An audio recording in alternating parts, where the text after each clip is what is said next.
And the third thing is that if you disagree with these things, you're a racist. He has some great things to say about race relations, which I think is his primary focus in at least 4 of his books.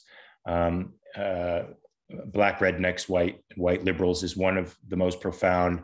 The economics of the politics and economics of race, which is another great book where he discusses these phenomenon, where he goes into great detail about things that we think we have knowledge about but really don't. The unbelievable thing is that in all the discussions about race, it's as if Thomas Sowell's research doesn't exist, because he has answered most of the issues that are talking points, but it's like no one talks about him. I'm going to give a short biographical introduction, not in terms of stuff that you can find on Wikipedia, but in terms of stuff that are interesting, because Thomas Sowell has always been a slayer of false orthodoxies. And in a way, even his life is a testament to how every stereotype that we think about race, or most of the stereotypes, are wrong.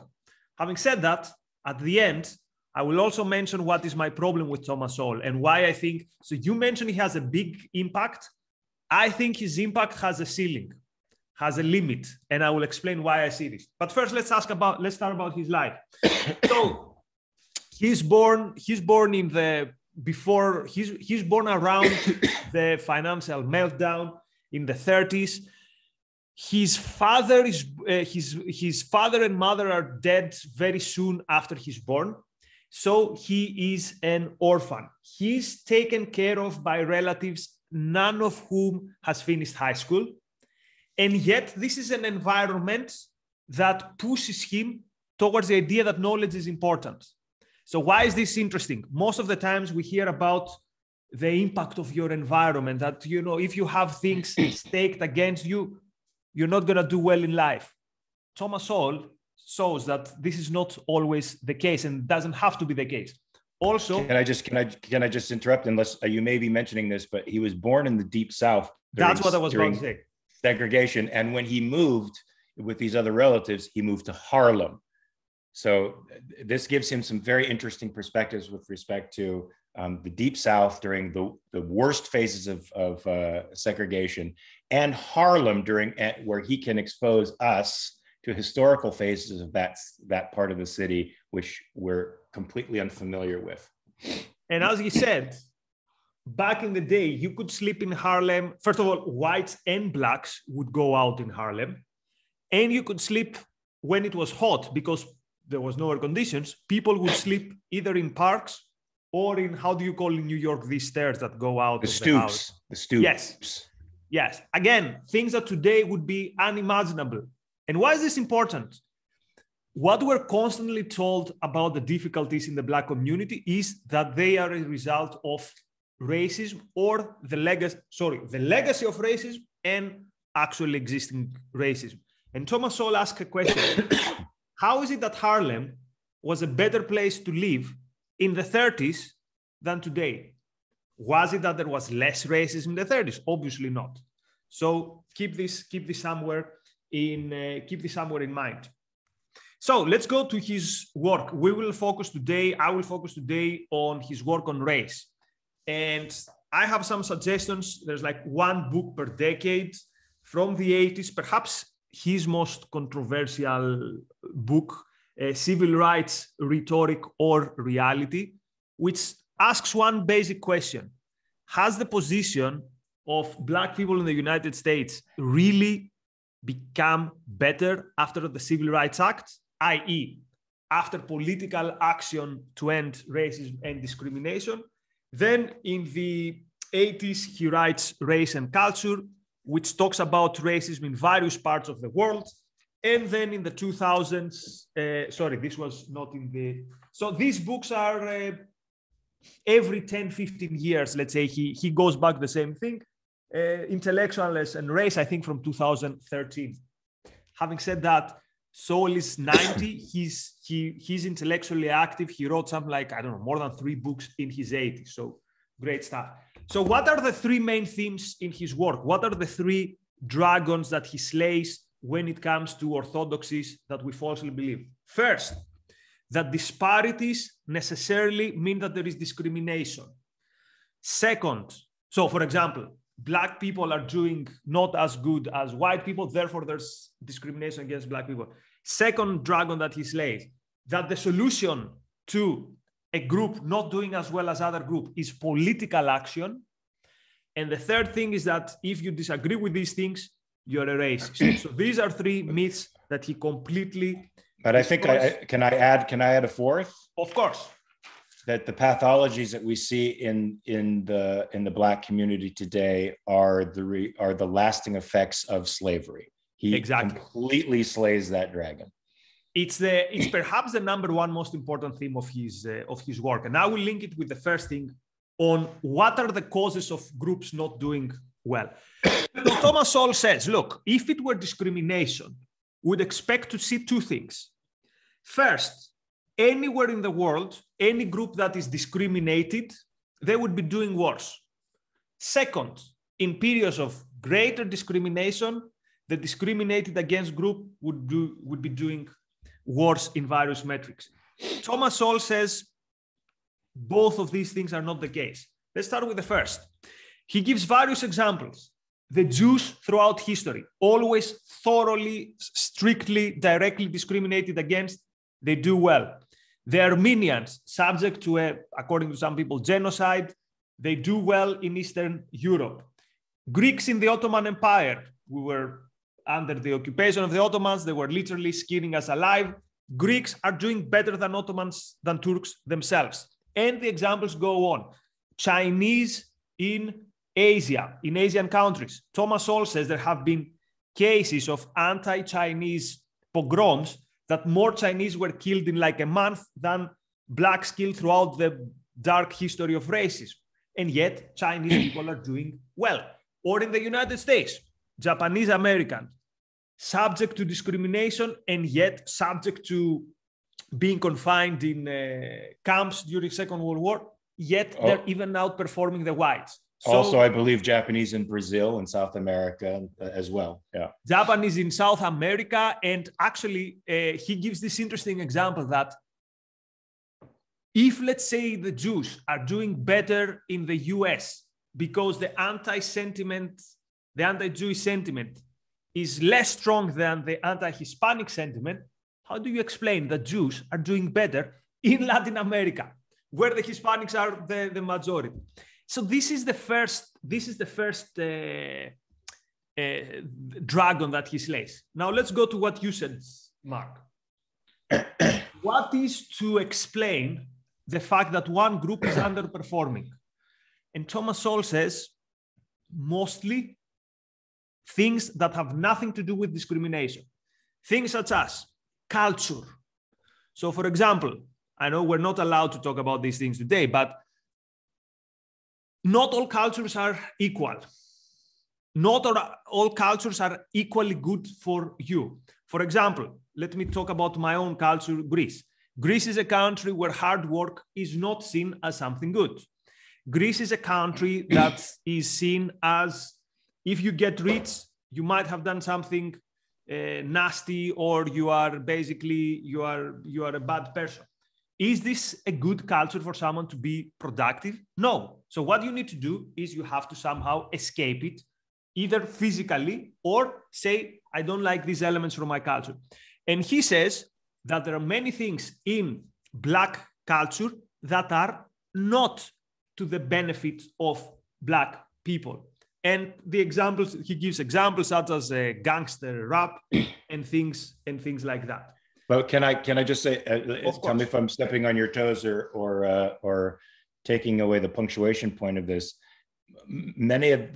A lot of those aspects of the culture, from the eugenics element to the honor culture of pride and the violence and promiscuity, are actually imports from white culture, from white redneck culture that existed in England and what came across the pond and transplanted itself from a few villages in England, very, very specific villages that transplanted themselves in the South and then disseminated that culture throughout the South.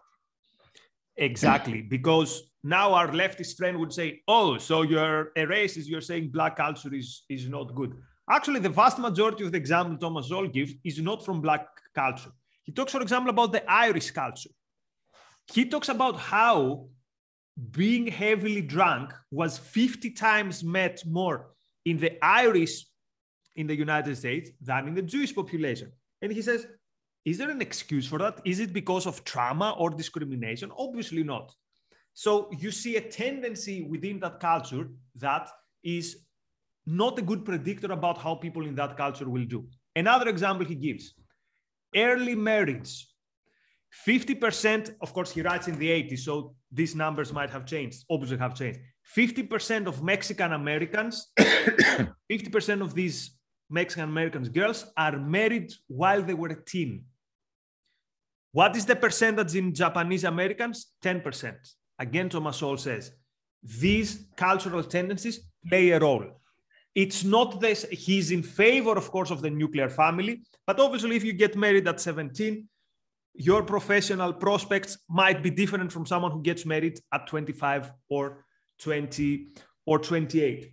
He brings also other factors. Geography is one, where you live, where you work. So basically what he's saying is there are things in your control or things that you can control, such as where you live, that have nothing to do with discrimination, but that will predict how a group will do. And again, he's not doing this also for the United States, but particularly in race and culture. He collects data from all over the world, and he makes the point of how we can see similar tendencies. Yeah, he demonstrates that isolated cultures all over the world tend to be lagging cultures, and cultures that have access to other, to extensive trade and have more or less a diverse mix of folks tend to not be lagging cultures. Exactly. And he also made a point in Black rednecks and white liberals, which I thought was interesting, because another dragon he slays is, that Blacks are the bottom of the bell curve, that their IQs are naturally lower than whites. This is something that I think current racists, white racists, use to sort of advance their narrative. But he talks about the Massachusetts schooling system and orientation towards schooling, and how when Blacks were educated within that system were equal to or better than any whites. And he talked about Eastern European Jews coming into New York and at first scoring low in IQ tests, and then of course once they become integrated into the culture, learn the language, and they of course excel beyond anybody else. So he slays that myth, which I think determinists like, maybe a Sam Harris might even believe that your IQ is sort of not just a ceiling, but it's a determiner of so many things in your personality, and it's beyond your control. Is political action the solution? And the answer is, for Thomas Sowell, is no. And again, forget the Black population. Which is the group in the United States that is mostly as a group represented in politics? The Irish. What are groups that are not represented a lot in politics? Germans, Chinese, Asian Americans. Which group is doing better? The groups that are not represented in politics. Which group is doing worse? The people of Irish heritage. Again, this is in the 80s. Or what was the effect of the Civil Rights Act? Let's see about things such as unemployment. Till 1930, which is important because which is 1 year before the introduction of a federal minimum wage, Black unemployment, according to the facts that he gives, is below white unemployment. Put differently, as a percentage, more Black people are in employment than white people. And the same was at the end of the 19th century. This changed after the 30s. Did discrimination become worse? No. So discrimination cannot explain the problem that the Black community face. One more thing, and then I'll throw it back to you, Mark. Young kids growing in families with two parents. During slavery, 70 to 80% of families were nuclear families. In the 60s, 78%. Today, something like 37%. So you see things that have absolutely nothing to do, again, with discrimination, in a way becoming worse, perhaps because of political intervention, because of this idea that you've been the subject of injustice in the past, so now the state is going to take care for you. Do you want to say something more about political intervention and the perils of many people in the Black community? Yeah, I think Thomas Sowell says it eloquently by demonstrating that it's the people who have sought economic well-being and the development of their characters who become wealthy within the culture, and the people who have tried to get the results of economic well-being and the development of your character through the political mechanisms have winded up, of course, enriching a few folks who are at the top of the political ladder, but none of that trickles down to the poorer people.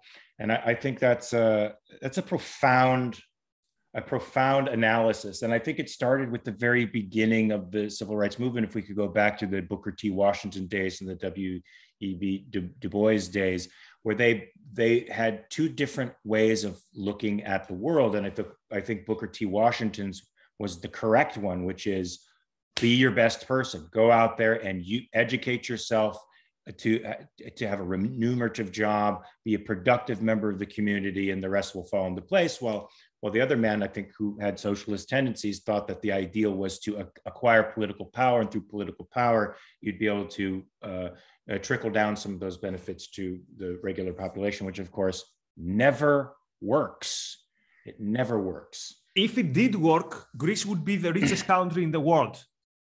We were one of the most politically active populations, and in the 80s, in the 90s, were putting in government socialist governments, and yet if this would solve our problems, then Greece would be the Hong Kong or the Switzerland of the world. We love Thomas Sowell as well, but now it's time to say what is my problem with Thomas Sowell.